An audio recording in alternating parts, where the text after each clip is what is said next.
Plavanje mi veliko pomeni, se počutim uspešno, močnega, v vodi se sprostim. Tam lahko tudi največ prijateljev spoznam, pa se pomerim tudi s slišečimi.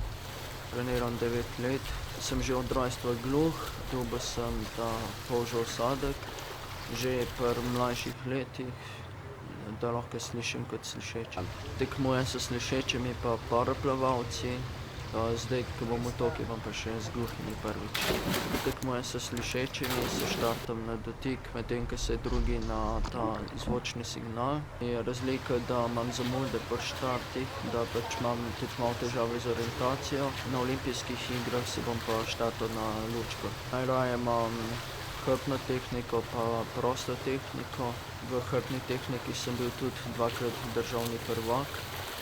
Ne treniram sam, treniram tudi s soplavalci, ki so slišeči. Treniram 9-krat na teden, treniram 11 , 4 kilometre preplavamo na treningih. Vedno začnemo z ogrevanjem, vmes imamo razplavanja, pa na koncu imamo še serijo. V Tokiu imam možnosti pa pričakovanja, da bom se uvrstil vsaj v finale, pa da imam možnost, da spoznam ljudi, ki imajo iste težave kot jaz, pa da bi dobil nove prijatelje.